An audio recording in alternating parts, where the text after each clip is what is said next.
Guys welcome to my channel. So ఈ వీడియోలో మనం ఆర్ఆర్బి జేఈకి ఎలా అప్లై చేయాలనేది చూద్దాం. గూగుల్ ఓపెన్ చేసి గూగుల్లో మనం ఆర్ఆర్బి జేఈ ఆన్లైన్ అప్లికేషన్ అని టైప్ చేయండి. ఇలా టైప్ చేసిన తర్వాత మనకి ఇక్కడ కెరీర్ పవర్ అని ఉంటుంది. First website. ఈ వెబ్సైట్ మీద క్లిక్ చేసిన తర్వాత మనకి నెక్స్ట్ పేజ్ అనేది ఈ విధంగా ఓపెన్ అవుతుంది. ఇక్కడ మనకి లింక్ అనేది యాక్టివ్ అనేది ఇక్కడ చూపిస్తుంది. ఈ వెబ్సైట్ మీద మనం క్లిక్ చేస్తే నెక్స్ట్ పేజ్ అనేది ఈ విధంగా క్రియేట్ అవుతుంది. ఇక్కడ అప్లై మీద క్లిక్ చేస్తే మనకి ఇక్కడ create an account already have an account అని అవుతుంది. అంటే ఆల్రెడీ ఏఎల్పికి లేదా ఆర్పిఎఫ్కి ఎవరైతే అప్లై చేసి ఉంటారో వాళ్ళు అకౌంట్ని క్రియేట్ చేసుకొని ఉంటారు కాబట్టి వాళ్ళు ఆల్రెడీ హ్యావ్ అండ్ అకౌంట్ మీద క్లిక్ చేసి వాళ్ళు ప్రొసీడ్ అవ్వచ్చు నెక్స్ట్ దానికి.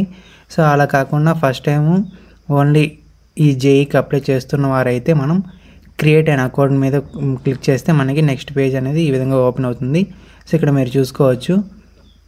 ఆర్పిఎఫ్కి అలాగే ఏఎల్పికి మీరు గాన క్రియేట్ చేసుకున్నట్టయితే మీరు డైరెక్ట్గా ఆల్రెడీ హ్యావ్ అకౌంట్ మీద క్లిక్ చేసి వెళ్ళొచ్చు అనేసి లాగిన్ అవ్వచ్చు అని ఇక్కడ మనకి నోట్ అనేది వచ్చింది.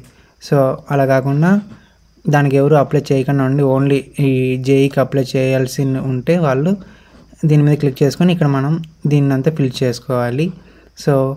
ఈ అకౌంట్ క్రియేట్ చేసుకుని ఫస్ట్ ఇక్కడ కంట్రీ ఆఫ్ నేషనాలిటీలో ఇండియన్ సెలెక్ట్ చేసుకోవాలి. నెక్స్ట్ పర్సనల్ ఇన్ఫర్మేషన్లో మన మెట్రికులేషన్ ఎస్ఎస్సి మార్క్స్ మెమోలో సర్టిఫికేట్లో ఏ విధంగా ఉందో మన పేరు నేమ్ అనేది ఆ విధంగానే ఫుల్ లెటర్స్ ఇక్కడ ఎంటర్ చేయాలి. నెక్స్ట్ ఇఫ్ ఇన్ కేస్ మీ నేమ్ అనేది చేంజ్ చేసి ఉన్నట్టయితే ఎస్ అని ప్రెస్ చేసి నెక్స్ట్ నేమ్ అనేది న్యూ నేమ్ ఏదైతే ఉంటుందో దాన్ని ఎంటర్ చేయాలి. Next date of birth matriculation SSC marks మెమోలో ఏముంటుందో అదే మా డేట్ ఆఫ్ బర్త్ అనేది ఎంటర్ చేయాలి. Next gender. Next father name mother name మన సర్టిఫికేట్లో ఏమేమి ఉంటుందో అదే ఎంటర్ చేయాలి. ఎందుకంటే డాక్యుమెంట్ వెరిఫికేషన్లో వాళ్ళు వెరిఫై చేస్తారు. నెక్స్ట్ అలాగే ఆధార్ కార్డ్ నెంబర్తో మనం ఇక్కడ వెరిఫై చేయాలి. If in case Aadhaar card లేదు అంటే నాకు ఆధార్ కార్డ్ లేదు అనేసి క్లిక్ చేస్తే ఇక్కడ వ్యాలిడ్ ప్రూఫ్ ఐడి అనేది ఎంటర్ చేయాలి. Driving license, passport, PAN, voter ID, employer ID, school or college, university if still studying ID అనేది ఎంటర్ చేయాలి. Document number, issuing date, place of issue, next అలాగే date of issue ఇవంతా enter చేసి next అలాగే contact details మీ mail, next అలాగే mobile number. ఏదైతే mobile number mail ఇస్తారో వాటికి ఓటీపీలు వస్తాయి. నెక్స్ట్ అలాగే ఆ మెయిల్ నెంబర్కే మనకి ఫర్దర్గా అడ్మిట్ కార్డు, నెక్స్ట్ అలాగే ఏదైనా ఆర్ఆర్బి నుంచి మనకు వచ్చేటివి ఆ మెయిల్కి ఆ నెంబర్కి మనకు మెసేజ్లు వస్తూ ఉంటాయి. నెక్స్ట్ అలాగే క్రియేట్ యువర్ పాస్వర్డ్. మీరు పాస్వర్డ్ అనేది క్రియేట్ చేసుకోవాలి. ఇక్కడ మీరు ఏదైతే పాస్వర్డ్ అనేది క్రియేట్ చేసుకుంటారో నెక్స్ట్ లాగిన్ అయ్యేటప్పుడు ఆ పాస్వర్డ్ అనేది ఎంటర్ చేసి లాగిన్ అవ్వాలి. నెక్స్ట్ అలాగే ఇక్కడ క్యాప్చర్ కోడ్ అనేది ఎంటర్ చేసి ఇక్కడ అకౌంట్ అనేది క్రియేట్ చేసుకోవాలి. నాకు ఆల్రెడీ నేను ఏఎల్పికి అప్లై చేశాను కాబట్టి నాకు ఆల్రెడీ అకౌంట్ ఉంది. కాబట్టి నేను ఆల్రెడీ హ్యావ్ అన్ అకౌంట్ అని చెప్పి లాగిన్ హియర్ అని ప్రెస్ చేస్తున్నాను. మనకి మొబైల్ నెంబరు, నెక్స్ట్ అలాగే ఈమెయిల్ అడ్రస్, నెక్స్ట్ అలాగే పాస్వర్డ్ క్యాప్చర్ ఎంటర్ చేసి మనం లాగిన్ అవ్వాలి. ఇక్కడ ఆన్లైన్ అప్లికేషన్ అని క్లిక్ చేసిన వెంటనే మనకి నెక్స్ట్ పేజ్ అనేది ఈ విధంగా ఓపెన్ అవుతుంది. ఇక్కడ మనకి ఆర్ఆర్బి ఏ జోన్ అనేది కావాలి, అహ్మదాబాద్. ఇక్కడ మనకి జోన్ అనేది సెలెక్ట్ చేసుకోవాలి. నేను ఇక్కడ సికింద్రాబాద్ అనేది సెలెక్ట్ చేశాను. I'm not currently debarred by any RRB RRC.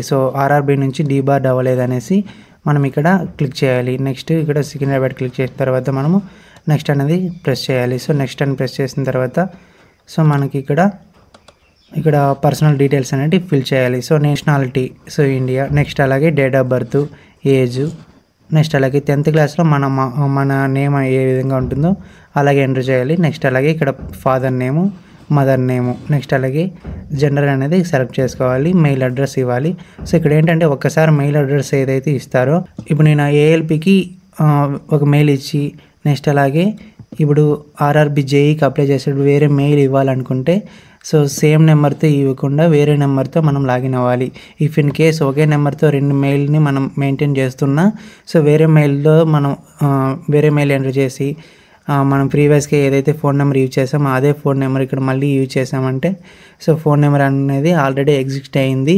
So please try various phone number అనేది అడుగుతుంది అనమాట. మ్యారీడ్ స్టేటస్ అడుగుతుంది. Next religion, mother tongue. Next examination అనేది తెలుగులో కావాలా, ఏ లాంగ్వేజ్లో కావాలనేది ఇక్కడ మనం సెలెక్ట్ చేసుకోవచ్చు. Next permanent visible mark of identification. So మన మోల్ అనేది ఎక్కడ ఉన్నాయనేది మనకి 10th క్లాస్ మార్క్స్ మెమోలో అక్కడ మెన్షన్ చేసి ఉంటారు. సో ఆ విధంగా మనం ఇక్కడ మెన్షన్ చేయాలి. నెక్స్ట్ అలాగే కమ్యూనిటీ డీటెయిల్స్. సో మనకి ఓబీసీయా, యూఆర్ఐ, ఎస్సీయా, ఎస్టీయా, ఈడబ్ల్యూఎస్ఆ సో అనేది సెలెక్ట్ చేసుకోవాలి. So OBC non criminal layer అంటే ఎస్ అనేది ప్రెస్ చేయండి. Next certificate number. నెక్స్ట్ అలాగే issuing authority. So caste certificate ఉంటుంది కదా, సో ఆ నెంబర్ అనేది ఇక్కడ ఎంటర్ చేయాలి. నెక్స్ట్ రెవెన్యూ ఆఫీసర్ అనేది వాళ్ళు మనకి ఇస్తారు కాబట్టి సో అథారిటీ అనేది దాన్ని ప్రెస్ చేయాలి. సో ఏ స్టేట్ నుంచి మనకు తీసుకున్నామో అది ఇవ్వాలి. నెక్స్ట్ డేట్ ఆఫ్ ఇష్యూ ఎప్పుడైతే మనకి ఇస్తారో ఆ నెంబర్ అంటే ఆ డేట్ అనేది వేయాలి. Next postal address details. So present address, permanent address అనేది ఇవ్వాలి. ఇప్పిన తర్వాత ఒకసారి చెక్ చేసుకోవచ్చు. సో చెక్ చేసిన తర్వాత సేవ్ అనేది ప్రెస్ చేయండి. ఇక్కడ సేవ్ అయిన తర్వాత నెక్స్ట్ అని ప్రెస్ చేసిన తర్వాత మనకి నెక్స్ట్ అదర్ డీటెయిల్స్ అని వెళ్తుంది. సో ఇక్కడ ex serviceman details. So మనం ఆల్రెడీ ఎక్స్ సర్వీస్ మ్యాన్ అయితే ఎస్ అని పెట్టండి లేదా నో అని పెట్టండి. Next are you a person with benchmark disability. మీకు ఏమైనా డిసేబిలిటీ ఉంటే డిసేబిలిటీ ఎస్ అని పెట్టండి.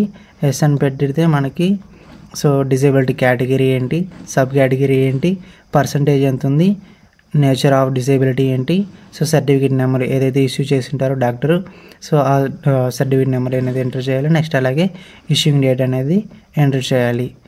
So next economically backward class. So EBC certificate మీరు ఉన్నట్లయితే ఎస్ అని ప్రెస్ చేసిన తర్వాత I understand and agree press చేయండి. Free concession. సో ఎస్ అని ప్రెస్ చేసిన తర్వాత so certificate number, so EBC certificate number, issuing of authority, date of issue అనేది ఎంటర్ చేయాలి. సో నెక్స్ట్ వన్ వచ్చి are you an employee of Indian railways. So మీరు Indian రైల్వేస్లో ALP కానీ RPF కానీ సో ఈ విధంగా ఏదైనా జాబ్లో ఉన్నట్లయితే సో మేము జాబ్లో ఉన్నాం కాబట్టి ఎస్ అని ప్రెస్ చేసి నెక్స్ట్ మీ యొక్క డీటెయిల్స్ అనేది ఎంటర్ చేయాలి. So have you applied for NOC for the controlling officer అనేది ఇక్కడ ఎస్ అని చేసిన తర్వాత సో వాటికి ఇలా సెలెక్ట్ కేటగిరీ అనేది సో గ్రూప్ సియా, గ్రూప్ డీనా, సబ్స్టిట్యూటా, group quasi administrative, so place of working, zone, ఏ జోన్ ఇవన్నీ అనేది ఎంటర్ చేయాలి. సో అలా కాకుండా అంటే మీరు ఎంప్లాయ్ కాకపోతే నో అని క్లిక్ చేస్తే ఎలాంటివి అనేది ఉండదు. నెక్స్ట్ వచ్చి కరెంట్ ఎంప్లాయ్మెంట్ డీటెయిల్స్ వస్తే so name of the current department organization. So మీరు ఏదైతే అంటే central government, state government, public sector undertaking అంటే మీరు ఎంప్లాయ్ అయితే ఇవన్నీ అన్నిటివి ఫిల్ చేయాలి. సో అలాంటిది ఏం కాకపోతే నాట్ అప్లికేబుల్ అని పెట్టండి. Next bank details. Only account number and IFSC code are used for refund. So మీరైతే ఇప్పుడు ఎస్సీ ఎస్టీ వాళ్ళకైతే టోటల్ అమౌంట్ అనేది రీఫండ్ అవుతుంది. నెక్స్ట్ బీసీ సో ఓబీసీ వీళ్ళకైతే అమౌంట్ అనేది ఇప్పుడు 500 అయితే 400 అమౌంట్ అనేది 400 రూపీస్ అమౌంట్ అనేది బ్యాక్ మనకి రీఫండ్ మన బ్యాంకులోకి వస్తుంది.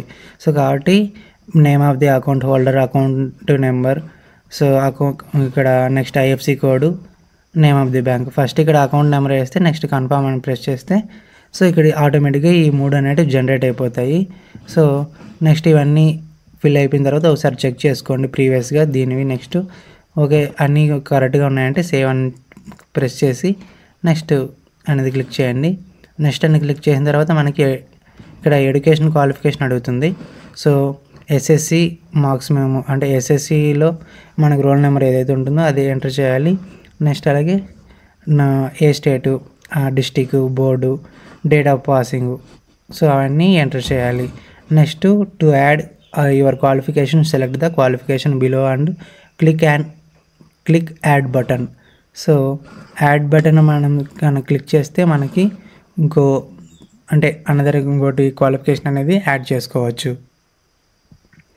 సో క్వాలిఫికేషన్ అనేది క్లిక్ చేస్తే మనకి ఇక్కడ 3 years diploma in engineering, Bachelor of Science, degree in engineering, matriculation, SSLC.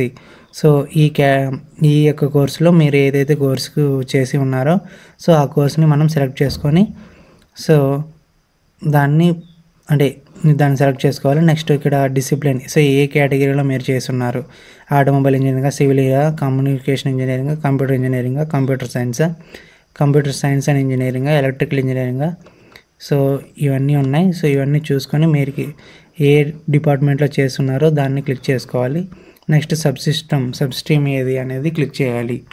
So enter చేసిన తర్వాత నెక్స్ట్ వచ్చి స్టేట్, ఏ స్టేటు, సో స్టేట్ అనేది సెలెక్ట్ చేసుకొని ఏదైతే కోర్స్ అనేది సెలెక్ట్ చేసుకున్నారో ఆ కోర్స్ అనేది ఏ స్టేట్లో చేశారు, ఏ డిస్ట్రిక్ట్లో చేశారు, next name of the institute అనేది ఇక్కడ ఎంటర్ చేయాలి.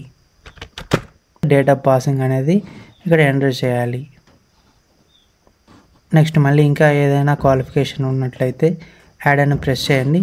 యాడ్ అనేది ప్రెస్ చేసిన తర్వాత ఇక్కడ సెలెక్ట్ అని ప్రెస్ చేసి సో బ్యాచిలర్ ఆఫ్ సైన్సా లేదా అంటే ఆల్రెడీ ఇక్కడ 3 years డిప్లొమా అనేది ఇక్కడ మీరు ఎంటర్ చేసేసారు. నెక్స్ట్ ఇంకా ఏదైనా ఈ కోర్సెస్లో మీరు ఏదైనా చేసి ఉన్నట్లయితే సో వాటిని క్లిక్ చేసి ఫర్దర్ మోర్ డీటెయిల్స్ అనేది యాడ్ చేసి ఇక్కడ నెక్స్ట్ అనేది ప్రెస్ చేయండి. సో నెక్స్ట్ అనేది ప్రెస్ చేసిన తర్వాత మనకి అప్లోడ్ ప్రొఫైల్ డాక్యుమెంట్ అనమాట. సో ఇక్కడ మన కలర్ ఫోటో అనేది అప్లోడ్ చేయాలి. సో ఇక్కడ ఏంటంటే ఇక్కడ మీరు చూసుకోండి, ఇక్కడ స్పెసిఫికేషన్స్ అని ఇచ్చారు. సో వీటిని చదువుకొని ఒకసారి ఈ ఫోటో అనేది అప్లోడ్ చేయాలి. సో కలర్ ఫోటో అనేది ఖచ్చితంగా మనకి ఈ ఫార్మేట్లో ఉంటేనే 70 KB తక్కువ ఉండాలి.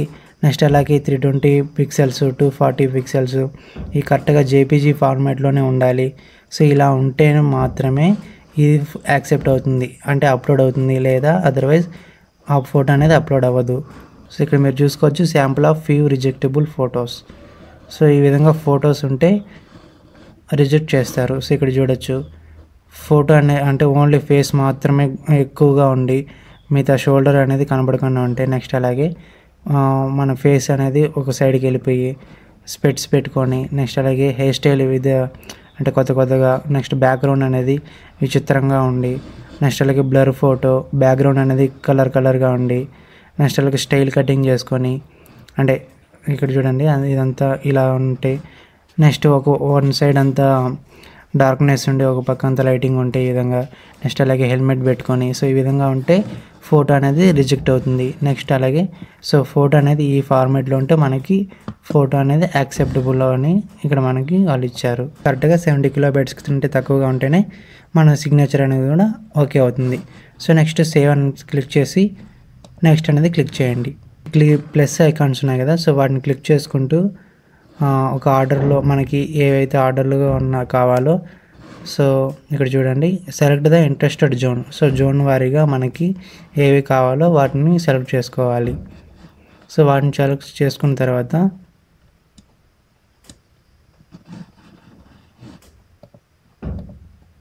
సో ఈ విధంగా సెలెక్ట్ చేసుకుంటే మనకి ఇటుపక్క ఆర్డర్ ఆఫ్ రిఫరెన్స్ అనేది ఇటుపక్క మనకి డిస్ప్లే అవుతుంది. ఐఎమ్ ఇంట్రెస్టెడ్ టు అప్లై అనేది ఇక్కడ మనకి డిస్ప్లే అవుతుంది. సో ఇక్కడ సో టోటల్గా మనకి 1600 ఉన్నాయి. సో ఈ 16 వాటిలో మనం ఏదైతే సెలెక్ట్ చేసుకుంటామో ఇంట్రెస్ట్గా ఉండేవి అవి ఇక్కడ డిస్ప్లే అవుతాయి.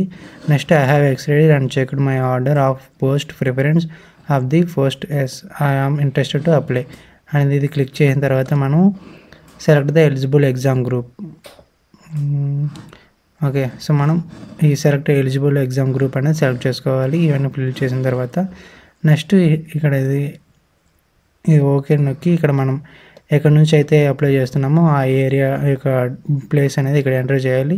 సో ఇది అయిపోయిన తర్వాత ఒకసారి ప్రీవ్యూ అప్లికేషన్ కొడితే మనం ఏమైతే చేస్తున్నామో మొత్తం అనేది ఒక పీడిఎఫ్ ఫామ్లో అనేది వస్తుంది. సో ఇఫ్ ఇన్ కేస్ అక్కడ నుంచి మనం ఏదైనా చేంజ్ చేసుకోవాలంటే ఎడిట్ ఆప్షన్ అనేది ఉంటుంది. సో అక్కడికి వచ్చి మనం ఎడిట్ చేసుకున్న తర్వాత మనం పేమెంట్ అనేది చేయాలి నెక్స్ట్ వన్ అనేది. సో ఈ విధంగా మనం ఆర్ఆర్బీ జేఈకి అనేది అప్లై చేయాలి. So if you like this video, please like, share and subscribe. Thanks for watching. Thank you.